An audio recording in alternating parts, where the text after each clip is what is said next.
The sledgehammer came down so hard it cracked the termite mound clean in half, and the impact sent a vibration up through the handle that nearly broke Carl Devereaux's wrists. He staggered back, dust billowing around him, chunks of red-brown earth scattering across the dry paddock like shrapnel from a detonation nobody asked for. What happened in the next 48 hours would become Darling Downs legend, a story whispered about for decades in every pub from Toowoomba to Dalby, the kind of tale that made old men set down their beers and lean forward. But we're getting ahead of ourselves. Carl Devereaux was 53 years old, built thick from decades of cattle work, with hands that looked like they'd been carved from the same red clay that covered his 1,200-acre property outside a nothing town called Coombirilla in rural Queensland, Australia. He wasn't a man who went looking for trouble. Trouble, as it turned out, had been sitting on his land for 60 years, buried under a termite mound the size of a small car. It was March of 2019. The drought had been punishing. Carl's bore water was running thin, his cattle were losing weight by the week, and he'd made the decision to clear the back paddock and put in a new dam. That meant removing everything in the way. Trees, scrub, and one massive termite mound that had been sitting in the same spot for as long as anyone could remember. His wife Maureen told him to hire someone with a bobcat. Carl told Maureen he had a sledgehammer and a free afternoon. That was the end of that conversation. Now here's the thing about termite mounds in outback Queensland. They're not like anthills you kick over in your backyard. These things are concrete. I mean that literally. The termites mix soil with their saliva, and it dries harder than some building materials. You don't knock one over, you demolish it. And this particular mound stood about 5 feet tall and maybe 4 feet wide at the base. It had been there so long that Carl's father, who bought the property in 1978, used to joke that it was a surveyor's marker. Carl swung the sledgehammer 9 times before the first real crack appeared. His dog, a 4-year-old blue heeler named Banjo, sat about 10 feet back, watching with that intense, slightly judgmental expression that heelers are famous for. Each swing sent termites scattering in every direction. Carl didn't care about the termites. He cared about the dam. He cared about keeping his cattle alive through another brutal summer. Believe me, if he'd known what was inside that mound, he would have brought more than a sledgehammer. The 10th swing broke it open. The top half of the mound sheared away and crashed to the ground, and Carl saw something that made him stop mid-breath. Buried in the dense core of the mound, partially visible through the crumbled earth, was metal, not a rock, not a root, metal. Rusted, dark, but unmistakably shaped by human hands. Carl set the sledgehammer down. He crouched. He reached in with his bare fingers and scraped away the packed earth around the object. It was a box, a metal box, maybe 18 inches long, a foot wide, corroded almost beyond recognition but still intact. The termites had built their entire colony around it, layer upon layer, year after year, until it was entombed in a structure harder than cement. He pulled it free. It was heavier than he expected. Something shifted inside when he tilted it. Banjo was on his feet now. The dog trotted over, nose working overtime, and started pawing at the dirt where the box had been. Carl was too focused on the box to notice what Banjo was doing. He tried the latch, rusted shut. He hit it with the heel of his palm. Nothing. He carried it back to the shed, set it on his workbench, and went at the latch with a flathead screwdriver and a pair of pliers. Get this! The latch snapped off. The lid groaned open, and Carl Devereaux found himself staring at a bundle of oilskin wrapping. Inside the oilskin was a leather pouch, dried and cracked but still holding together. And inside the leather pouch were documents. Folded, yellowed, brittle documents covered in handwriting that looked like it belonged in a museum. Carl couldn't read most of it. The ink had faded in places, and the handwriting was old-fashioned, full of loops and flourishes that didn't match any modern script he recognized. But he could read enough to see dates, 1957, 1958, 1959, and he could read a name that appeared on nearly every page, Harold Avery Montague. That name meant nothing to Carl, not yet, but it was about to mean everything. He called Maureen out to the shed. She looked at the documents, looked at Carl, and said, "You need to call someone." Carl asked who. Maureen said she didn't know, but that whatever this was, it wasn't normal, and maybe they should start with the local historical society. But before Carl could make any call, Banjo started barking. Not his regular bark. This was the bark he used when he found a snake, sharp and relentless and urgent. Carl jogged back out to the demolished termite mound, and what he saw made him take a full step backward. Banjo had been digging. The dog's front paws had churned through the base material of the mound and into the soil beneath it, and he'd uncovered something else. Something that changed the entire nature of what Carl was dealing with. Bones. Not animal bones. Carl had been around livestock his entire life. He knew what a cow femur looked like, what a kangaroo skull looked like. These weren't those. These were human remains. A partial skeleton stained dark by decades in the earth, compressed and tangled with the root system of the mound. Carl pulled Banjo back by the collar. The dog fought him, wanting to keep digging. Carl's jaw tightened. He stood there for maybe 10 seconds, staring at what his dog had found, and then he walked back to the house and called the police.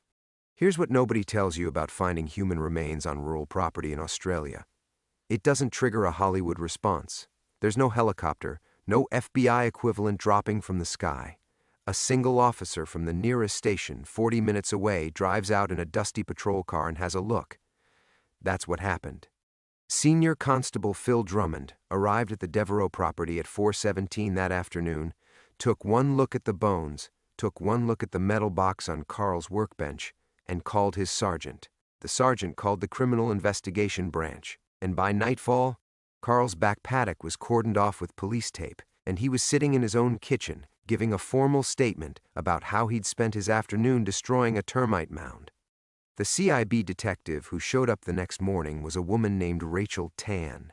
She was mid-40s, compact, efficient, and she didn't waste words. She walked the site, examined the metal box and its contents with gloved hands, and then sat down with Carl at his kitchen table. "Mr. Devereaux, how long has your family owned this property?" "Since '78. My dad bought it from the Palmers." "The Palmers. Do you know how long they had it?"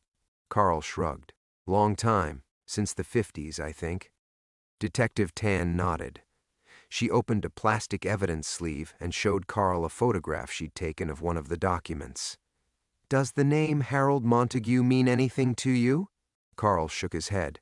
Maureen, standing by the sink with her arms crossed, shook hers too.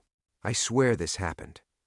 What Detective Tan told them next turned a strange afternoon into something that would consume the next 6 months of their lives and rewrite the history of a family they'd never met. Harold Avery Montague, she explained after making some calls back to the station, was a man who had disappeared in 1959. Vanished. No trace. He was a grazier from the Darling Downs region, owned a modest property about 40 kilometers from where Carl's place now stood, and one day in October of 1959, he simply ceased to exist. His truck was found on a back road. His house was empty. His bank accounts were never touched. His wife, a woman named Dorothy, reported him missing and spent the rest of her life not knowing what happened to him. The case went cold almost immediately. Out in that part of Queensland in 1959, a man could disappear into the landscape and nobody would ever find him. The police theory at the time was that Harold had wandered off into the bush and died of exposure or misadventure. His body was never recovered. Dorothy Montague lived alone on their property until 1974, then sold it and moved to Brisbane, where she died in 1991. Now Carl was standing in his kitchen, processing the fact that Harold Montague's bones had been under that termite mound on his property for 60 years, and the documents in that metal box were about to explain why. The forensic team arrived 2 days later. They excavated the site properly, recovering an almost complete skeleton. The remains showed signs of blunt force trauma to the skull. This wasn't a man who wandered off and died. This was a man who was killed and buried. And this is where the story takes its turn. The documents in the metal box weren't letters. They weren't a diary.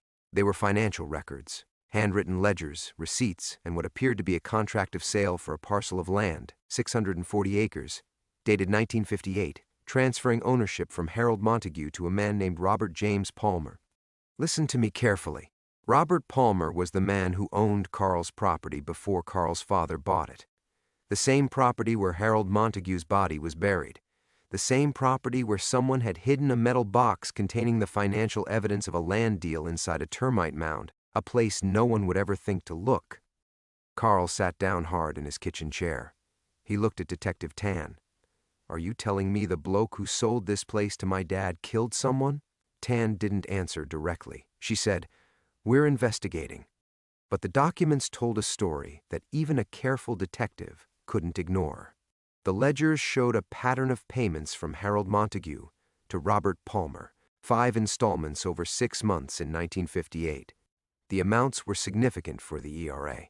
The contract of sale looked legitimate at first glance, but there was a problem. The final payment, recorded in September 1959, just weeks before Harold disappeared, included a note in what appeared to be a different hand. The note read, "Disputed, not agreed. H&M demands return." Now here's where it gets dark.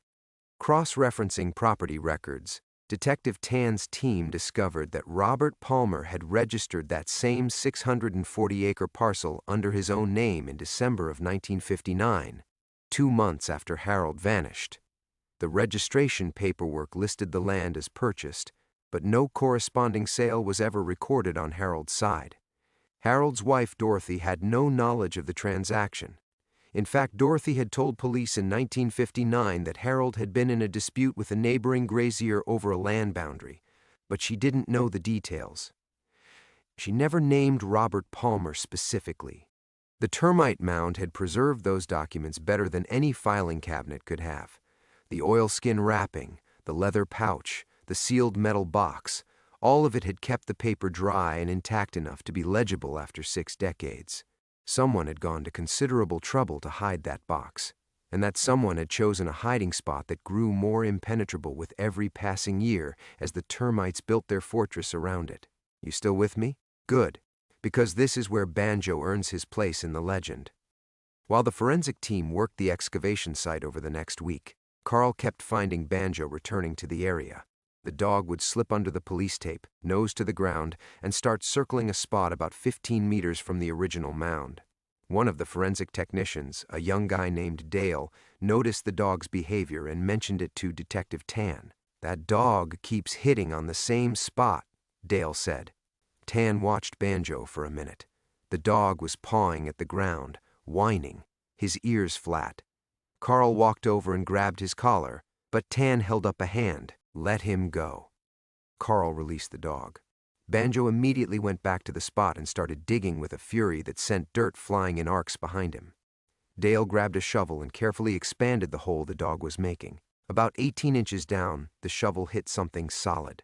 It was another box, smaller than the first, same construction, same level of corrosion. This one contained a single item, a pocket watch. Gold, engraved on the back with the initials Ham Harold Avery Montague, and wedged inside the watch case, folded into a tiny square, was a handwritten note. 4 sentences, no signature. He wouldn't take the money back. He said he'd go to the magistrate. I had no choice. God forgive me, no signature. But the handwriting matched samples that Detective Tan's team later obtained from Robert Palmer's property records on file with the local council. Same slant. Same pressure. Same distinctive lowercase g with an exaggerated tail. Robert Palmer had killed Harold Montague. He'd killed him over 640 acres of land, buried him in a back paddock, hidden the evidence in a termite mound, and then gone on to live another 19 years on the property before selling it to Carl's father in 1978. Robert Palmer died in 1983. He was never questioned, never suspected. He took the secret to his grave, or so he thought. The termites kept it for him, sealed tight in their concrete tower, until a drought, a stubborn farmer, and a blue heeler named Banjo cracked it open. Think about that for a second. Detective Tan's investigation ran for 5 months. She tracked down Robert Palmer's surviving family, a son named Keith Palmer who was living in Rockhampton. Keith was 71 years old. He'd been 11 when Harold Montague disappeared. He'd been 14 when his father registered the disputed land. Keith agreed to meet with Detective Tan. Carl wasn't present for that conversation, but Tan later shared parts of it with him, because by that point, Carl had become a central witness and had cooperated fully with the investigation from day one. Keith Palmer sat in an interview room in Rockhampton and listened to what the detective told him. When she showed him photographs of the metal boxes, the documents, the pocket watch, and the confession note, Keith didn't speak for a long time. Then he said something that put the final piece of the puzzle in place. Dad changed after 59. I was a kid. I didn't understand it then. But he stopped going to the back paddock. Completely. Wouldn't let us go there either. Said the ground was bad. Said the termites had taken it over and it wasn't worth the effort. Mom asked him once why he wouldn't just knock the mound down and clear it. He told her to leave it alone. I remember the look on his face when he said it. I'd never seen him scared before. Now isn't that something? Robert Palmer had spent the rest of his life on that property, walking past the termite mound that held the evidence of what he'd done, watching it grow bigger year after year. Every season, the termites added another layer. Every season, his secret got buried deeper. And every season, he must have felt the weight of it, because his own son remembered the fear on his face. Here's the truth of it. Robert Palmer wasn't a monster. He was a desperate man who did a monstrous thing. The land records showed that in 1958, Palmer's property was failing. The wool market had crashed. He was in debt to the bank. Harold Montague's 640 acres bordered his own, and if Palmer could acquire them, he could run enough sheep to stay solvent. The payments Harold made suggest they had a deal, but something went wrong. Maybe Palmer changed the terms. Maybe he couldn't pay back what Harold had already given him. Whatever the details, Harold threatened to go to the magistrate, and Palmer decided that 640 acres of land was worth more than a man's life. Keith Palmer cried in that interview room. He was an old man learning that his father was a killer. Detective Tan, to her credit, sat with him. She didn't push. She didn't press for more. She let the old man process the destruction of every memory he had of his father. And then Keith said something that surprised everyone. I want to meet the family. Montague's family. If there's anyone left. I want to say sorry. That moment right there. That was the crack in the stone. Because Keith Palmer didn't have to offer that. He could have lawyered up. Could have denied, deflected, buried his head. Instead, this 71-year-old man, whose world had just been demolished the same way Carl demolished that termite mound, chose to face it. It took Detective Tan's team another 3 weeks to track down Harold Montague's descendants. Dorothy Montague had died childless, but Harold had a younger brother, Arthur, who had 2 sons. Those sons had children of their own. The Montague family tree had kept growing in the decades since Harold vanished, but the wound of his disappearance had never healed. Every generation knew the story of Uncle Harold, who went missing and was never found. Arthur Montague's granddaughter, a woman named Susan Cahill, was living in Ipswich. She was 54. She'd grown up hearing about Harold from her grandfather Arthur, who never stopped believing that his brother had met with foul play. Arthur died in 2003 without ever knowing the truth. His last words to Susan about Harold were, "Somebody knows what happened to him. Somebody always knows." When Detective Tan contacted Susan and told her that Harold's remains had been found, Susan drove to Toowoomba the same day. She met with the detective. She saw the documents, the watch, the confession note. She held the pocket watch in her hands and turned it over and over, reading the initials. And then she asked the question that everyone had been circling. Can I meet the farmer who found him? Mark my words, what happened next is the part of this story that people remember most. Carl Devereaux met Susan Cahill at his kitchen table on a Wednesday afternoon in September 2019. Maureen made tea. Banjo lay under the table. Susan sat across from Carl and looked at him with eyes that were red but steady. "Thank you," she said. "My grandfather went to his grave not knowing. You gave us back something we'd been missing for 60 years. Carl didn't know what to say to that. He was a cattle farmer. He wasn't built for moments like this. He looked down at his hands on the table, those thick red clay hands, and said, "The dog found him, not me. I just hit the mound." Susan laughed. It was the first time anyone had laughed in that house in weeks. She reached under the table and scratched Banjo behind the ears. The dog leaned into her hand. Then Susan asked about Keith Palmer. She knew about his offer. Detective Tan had related to her. Susan had thought about it for weeks, and she'd decided. "I'll meet him," she said. "Not for him. For my grandfather." Harold deserved to have someone say they were sorry. That meeting happened in October, exactly 60 years after Harold Montague disappeared. Keith Palmer drove from Rockhampton. Susan Cahill drove from Ipswich. They met at a neutral location, a community hall in Toowoomba, with Detective Tan present. Keith walked in looking like a man walking to his own sentencing. His shoulders were hunched, his hands were shaking. Susan stood up when she saw him. For a moment, neither of them moved. Then Keith said, "I'm sorry for what my father did. I can't fix it. I can't undo it. But I'm sorry." Susan stepped forward and took his hands. She held them. She said, "Your father made a choice. You didn't. I'm not here to punish you. I'm here to close a door that's been open for 60 years. Carl wasn't at that meeting, but Maureen was, at Susan's request. Maureen told Carl about it that night, standing in their kitchen, and she said it was the most extraordinary thing she'd ever witnessed. Two strangers, connected by blood and violence, and 6 decades of silence, choosing to face each other with something other than anger. 'Cause here's the raw reality of what happened. Robert Palmer killed Harold Montague in 1959. He hid the body, he hid the evidence, he stole the land, and he lived with it for 24 years until he died. The crime was never solved. Justice, in the legal sense, was never served. Robert Palmer was never arrested, never tried, never convicted. You can't prosecute a dead man, but the story didn't end with a courtroom. It ended with a kitchen table, a community hall, a pocket watch, and a dog named Banjo. The coroner officially identified the remains as Harold Avery Montague in November 2019. The cause of death was recorded as blunt force trauma to the skull, consistent with a heavy implement. The manner of death was classified as homicide. The case was closed as solved, but with no living suspect to prosecute. Harold's remains were released to the Montague family in December. Susan Cahill organized a proper burial at the Toowoomba Cemetery, 60 years overdue. She invited Carl and Maureen. She invited Keith Palmer. All of them came. At the graveside, Susan read a short passage from a letter Arthur Montague had written in 1962, 3 years after his brother's disappearance. The letter was addressed to Harold. "I don't know where you are, but I know you didn't leave on your own. You loved the land too much to walk away from it. Wherever you ended up, I hope the ground is kind to you. Trust me when I tell you this." Every person standing at that graveside felt those words land. Carl looked at the headstone. Maureen held his arm. Keith Palmer stood off to the side, hat in his hands, head bowed. Banjo sat at Carl's feet, ears forward, calm for once. After the service, Carl drove home. He parked his truck and walked out to the back paddock where the Termite Mound used to be.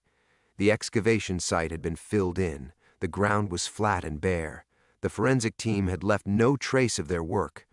Carl stood there, looking at the empty space where the mound had been for 60 years. And he thought about all the times he'd walked past it, all the times his father had walked past it, all the times Robert Palmer had walked past it, knowing what was underneath, knowing and never saying a word. The drought broke 2 weeks later. Rain came. Heavy, soaking Queensland rain that turned the paddocks green in a matter of days. Carl built his dam. The cattle survived the season. Life on the property went on. But Carl Devereaux was different. Not broken, not haunted, just different. He'd held a dead man's pocket watch. He'd stood over a dead man's bones. He'd pulled a 60-year-old confession from the belly of a termite mound, and he'd watched the ripples spread outward until they touched lives he never knew existed. Hold on, because there's one more thing. 6 months after the burial, Susan Cahill sent Carl a package.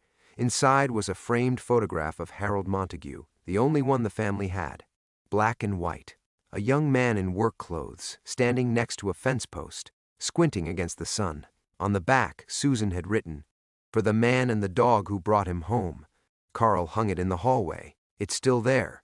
If this story did something to you, if it made you sit up and pay attention, then hit subscribe. Because stories like this are the ones that need to be told. And this channel is where they live. Now let me tell you what happened to Banjo, because the dog deserves his own ending. After the story made local news, then national news, then international news, Banjo became a minor celebrity. A Queensland newspaper ran a feature on him with the headline, "The Dog Who Solved a 60-Year-Old Murder."